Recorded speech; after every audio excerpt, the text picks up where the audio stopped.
जय भोलेनाथ। आप सभी का हमारे YouTube चैनल पर हार्दिक स्वागत है। आज की इस वीडियो में आप जानने वाले हैं पौष मास में पड़ने वाले शुक्ल पक्ष के प्रदोष व्रत के बारे में। प्रदोष व्रत कब है, त्रयोदशी तिथि कब से कब तक रहेगी, प्रदोष काल का समय क्या रहेगा, साथ ही आप सुनेंगे प्रदोष व्रत की कथा और जानेंगे पूजा विधि के बारे में। इस बार 4 जनवरी बुधवार को बुध प्रदोष व्रत रहेगा। व्रत इसी दिन रखा जाएगा। सुबह से लेकर व्रत शाम तक रखा जाता है। प्रदोष व्रत में जहाँ तक हो सके केवल मीठा भोजन या केवल फलाहार ही किया जाता है। नमक का त्याग इस दिन करना चाहिए। नमक का सेवन अगले दिन सुबह पूजा करने के बाद किया जा सकता है। त्रयोदशी तिथि प्रारंभ होगी 3 जनवरी मंगलवार की रात 10:03 से और समाप्त होगी 4 जनवरी बुधवार को मध्यरात्रि 12 बजे, यानी कि 4 जनवरी को सुबह से लेकर रात 12 बजे तक त्रयोदशी तिथि रहने वाली है। अगर कुंडली में बुध ग्रह से संबंधित कोई पीड़ा, कोई अशुभ प्रभाव हो, तब भी व्यक्ति को ये व्रत रखना चाहिए। सूर्योदय का समय व्रत वाले दिन रहेगा सुबह 7:13। सूर्यास्त का समय रहेगा शाम 5:50 और जो विशेष मुहूर्त माना जाता है प्रदोष काल का, वो रहेगा शाम 5:05 से 6:35 तक। माना जाता है कि प्रदोष व्रत रखने से व्यक्ति को संतान सुख और समृद्धि की प्राप्ति होती है। साथ ही मनुष्य के सभी पाप भी धुल जाते हैं और अंत में उन्हें भगवान शिव के धाम की प्राप्ति होती है। इस व्रत को रखने से सुहागिन नारियों का सुहाग सदा अटल रहता है। इस व्रत को जो भी स्त्री पुरुष, जो भी कन्याएं जिस भी कामना को लेकर रखते हैं, उनकी सभी इच्छाएं, सभी कामनाएं भोलेनाथ अवश्य ही पूरी करते हैं। बुध प्रदोष व्रत के दिन स्नान करके साफ हल्के रंग के वस्त्र धारण किए जाते हैं। फिर भगवान गणेश जी के सामने घी का दीपक जलाकर ओम श्री गणेशाय मंत्र का 108 बार जाप किया जाता है। इसके बाद भगवान शिव और पूरे शिव परिवार की पूजा की जाती है। पूजा करते समय मन ही मन ओम नमः शिवाय मंत्र का जाप किया जाता है। संकल्प लेकर व्रत रखने के बाद सारा दिन निराहार रहकर व्रत रखा जाता है। शाम के समय प्रदोष काल में भगवान शिव को पंचामृत यानी दूध, दही, घी, शहद और शक्कर से स्नान कराया जाता है। उसके बाद शुद्ध जल से स्नान कराकर चंदन का तिलक लगाकर अक्षत अर्पित किए जाते हैं। धूप दीप जलाकर पूजन किया जाता है। अबीर और गुलाल शिवलिंग पर अर्पित किया जाता है।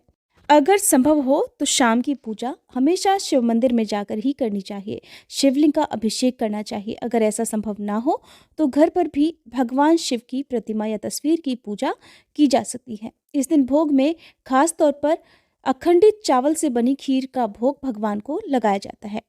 कुश के आसन पर बैठकर भगवान शिव के मंत्रों के जाप के साथ ही शिवाष्टक का पाठ किया जाता है। शिवाष्टक का पाठ करने से सारे विघ्न और कुंडली में जो भी दोष हैं वो दूर हो जाते हैं।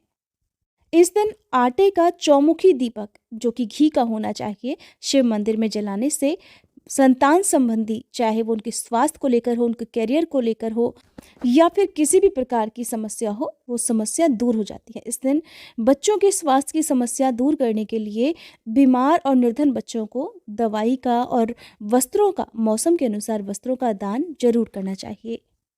क्योंकि बुधवार का दिन गणेश भगवान को समर्पित होता है, तो इस दिन भगवान गणेश की भी विधि विधान से पूजा की जाती है। भगवान गणेश को सिंदूर का तिलक लगाकर उन्हें दूर्वा, मोदक या लड्डू का भोग लगाया जाता है। भगवान शिव को बेलपत्र, मदार पुष्प, भांग, धतूरा, गाय का दूध अत्यंत प्रिय होता है। इनमें से आपकी जो भी सामर्थ्य हो उसे आज के दिन आपको शिवलिंग पर अर्पित करना चाहिए। कथा पढ़ने और सुनने के बाद सबसे अंत में आरती की जाती है। आरती करने से पहले शिव चालीसा का पाठ आपको जरूर करना चाहिए। सबसे अंत में क्षमा याचना करके भगवान को भोग लगाकर प्रसाद रूप में सभी को खीर का प्रसाद बांटना चाहिए और आपकी जो भी कामना है उसकी पूर्ति के लिए नंदी बैल के कान में आपको अपनी मनोकामना जरूर दोहरानी चाहिए। मनोकामना दोहराते समय कोई दूसरा आपकी मनोकामना ना सुने, इस बात का प्रयास करना चाहिए। इस दिन आप अपनी सामर्थ्य के अनुसार कुछ ना कुछ दान जरूर करें, क्योंकि कोई भी व्रत हो वो बिना दान दक्षिणा के अधूरा रहता है। बुध प्रदोष व्रत के दिन खास तौर पर आपको हरे मूंग का सेवन और हरे मूंग का दान करना चाहिए। प्रदोष व्रत में नमक का सेवन नहीं किया जाता है। इस व्रत को केवल फलाहार या फिर मीठे भोजन के साथ ही रखा जाता है। जब भी आप पहली बार प्रदोष व्रत प्रारंभ करते हैं तो आपको व्रतों की संख्या का संकल्प भी लेना चाहिए। जब व्रतों की संख्या पूरी हो जाए तब निश्चित समय पर उद्यापन भी करना चाहिए। जैसे कि कुछ लोग महीने के दोनों पक्षों के प्रदोष व्रत रखते हैं, कुछ लोग केवल बुध प्रदोष या कुछ लोग केवल सोम प्रदोष या मंगलवार के दिन पड़ने वाला भौम या मंगल प्रदोष व्रत रखते हैं। हालांकि सभी प्रदोष व्रतों का महत्व अपने आप में बहुत विशेष होता है, इसलिए आप चाहें तो सभी प्रदोष व्रत भी रख सकते हैं। और जैसे कि कई बार लोग केवल 13 प्रदोष व्रत रखते हैं, क्योंकि त्रयोदशी तिथि यानी कि इस व्रत में 13 की संख्या का खास महत्व होता है। तो ऐसे में आप चाहें तो 13 प्रदोष व्रतों का संकल्प या फिर 1 साल के लिए या 3 या 5 साल के लिए संकल्प भी ले सकते हैं। प्रदोष व्रत के उद्यापन के दिन आपको व्रत रखकर फिर अगले दिन विधि विधान से अपने घर पर ब्राह्मणों को बुलाकर अपनी सामर्थ्य के अनुसार उन्हें दान दक्षिणा देनी चाहिए, क्योंकि किसी भी व्रत को संकल्प लेकर यदि प्रारंभ करते हैं तो उनका उद्यापन करना जरूरी होता है। अब सुनिए बुध प्रदोष व्रत की पौराणिक कथा। बुध प्रदोष व्रत की कथा के अनुसार एक बार एक पुरुष का नया नया विवाह हुआ। विवाह के 2 दिनों के बाद उसकी पत्नी मायके चली गई। तब कुछ दिनों के बाद वह पुरुष अपनी पत्नी को लेने के लिए उसके यहाँ गया। बुधवार को जब वह अपनी पत्नी के साथ लौटने लगा तब ससुराल पक्ष ने उसे रोकने का प्रयास किया कि विदाई के लिए बुधवार का दिन शुभ नहीं माना जाता, लेकिन वह नहीं माना और अपनी पत्नी के साथ बैलगाड़ी में बैठकर चल पड़ा। विवश होकर सास ससुर ने अपने दामाद और अपनी पुत्री को भारी मन से विदा कर दिया। नगर के बाहर पहुंचने पर पत्नी को प्यास लगी, तब वह पुरुष पानी की तलाश में चल पड़ा। उसकी पत्नी एक पेड़ के नीचे छाया में बैठ गई। थोड़ी देर के बाद वह पुरुष पानी लेकर वापस लौटा। तब उसने देखा कि उसकी पत्नी किसी और के साथ हंस हंस कर बातें कर रही है और उसके लाए हुए लोटे से पानी भी पी रही है। ये देखकर उस पुरुष को क्रोध आ गया।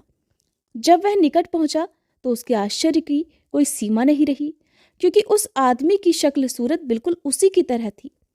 अपने सामने 2 हमशक्ल पुरुषों को देखकर पत्नी भी सोच में पड़ गई। उधर वे दोनों पुरुष झगड़ा करने लगे। धीरे धीरे वहां पर भीड़ इकट्ठी हो गई और सिपाही भी आ गए। हमशक्ल आदमियों को देखकर वे भी हैरान हो गए। उन्होंने उस स्त्री से पूछा कि बताओ तुम्हारा पति इनमें से कौन है। तब वह भी उत्तर नहीं दे पाई। तब वह पुरुष भगवान शंकर से प्रार्थना करने लगा कि हे भगवान, हमारी रक्षा कीजिए। मुझसे बड़ी भूल हुई कि मैंने अपने सास ससुर की बात नहीं मानी और बुधवार को अपनी पत्नी को विदा करा लाया। अब मैं भविष्य में ऐसा कभी नहीं करूंगा। जैसे ही उसकी प्रार्थना पूरी हुई कि दूसरा पुरुष देखते ही देखते वहां से गायब हो गया। पति पत्नी इस प्रकार सकुशल अपने घर वापस पहुंच गए। उस दिन के बाद से पति पत्नी नियम पूर्वक बुध प्रदोष का व्रत रखने लगे। इसलिए बुधवार के दिन पड़ने वाले बुध प्रदोष व्रत रखने से एक और जहां भगवान गणेश की कृपा से सभी विघ्न दूर हो जाते हैं, वहीं भगवान शिव और माता पार्वती की कृपा से वैवाहिक जीवन भी सुखमय बना रहता है। कथा सुनने के बाद सभी को प्रेम से जयकारा बोलना चाहिए। प्रेम से बोलिए भगवान शंकर की जय, माता पार्वती की जय। उम्मीद करती हूँ ये वीडियो आपको पसंद आई होगी।